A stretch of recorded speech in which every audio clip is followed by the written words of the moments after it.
Hey, salut gang! Regardons ensemble les conversions de masse à mol à molécule. Alors, ce sont des calculs fondamentaux très importants en chimie. La question pourrait être, quel est le nombre de molécules dans une goutte d'eau? Bon. Alors, encore faut-il savoir quelle est la masse d'une goutte d'eau. Là, on parle d'une goutte d'eau qui va tomber naturellement d'un robinet qui va fuir un petit peu ou qui va couler d'une burette. Donc, cette goutte d'eau-là, elle est très reproductible. On peut faire facilement l'expérience. Ça prend à peu près 20 gouttes pour atteindre 1 millilitre de volume. Alors, ce qui fait que notre masse est approximativement égale à 0,5 grammes. Donc, posons 0,0500 grammes. Alors, pour changer en mol, alors on a besoin du concept de masse molaire. La masse molaire, c'est la masse d'une mole de substance. Et une mole, ça représente un gros paquet de molécules. Dans le cas de l'eau, donc on additionne les masses atomiques de l'oxygène et de l'hydrogène 2 fois, ça donne approximativement 18. Plus précisément, la masse molaire de l'eau, que je vais symboliser par grand N est égal à 18,015. Donc, les unités, ce sont des grammes par mol. Notez que le vrai symbole de la masse molaire, c'est c'est M majuscule. Je préfère écrire grand M pour qu'on évite de confondre majuscule et minuscule. Alors, pour changer de masse à mol, hein, j'ai une 18,015 grammes. Alors, ça, c'est égal, ça correspond à une mol par définition. Je vais avoir combien de moles dans 0,0500 grammes? Donc, je me rends compte que je dois diviser la masse par la masse molaire. Ce qui fait que nombre de moles est égal à la masse divisée par la masse molaire. Vous pouvez présenter les calculs sous forme d'un produit croisé, pas de problème, ou bien à l'aide de cette formule. Ne la prenez pas par cœur. Hein, vous avez la masse qui est en grammes, donc 0,0500 grammes, divisé par 18,015 grammes par mol. Les grammes s'annulent, les mols montent en haut, donc on a bien la bonne opération. On va la faire, cette opération-là.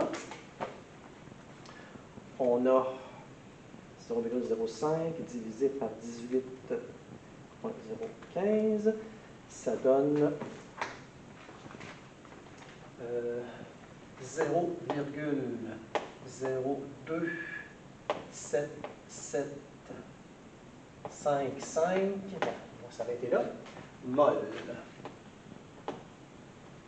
Donc, le symbole des mols, c'est N minuscule. Ensuite, on convertit en molécules. Bien, des molécules, il y en a beaucoup. Alors là, on fait intervenir le nombre d'Avogadro, qu'on symbolise par grand N indice AV. C'est le nombre de particules ou de molécules dans une mole de substance. Plus précisément, c'est 6,02, bon, 0,23, etc., fois 10 exposant 23 molécules. Donc, on aurait des molécules par mol. Notez que ça peut être des atomes, ça peut être des ions. À la limite, ça peut être des balles de golf, mais ce qui est intéressant, c'est plus molécules, atomes et ions. Alors, encore là, on peut réfléchir en termes de produits croisés. Donc, si une mole correspond à 6,02 fois 10 exposant 23 molécules, ben, je vais avoir combien de molécules dans mon nombre de moles? 0, 2, 7, 7, 5, 5 moles. Donc, on dirait plus loin.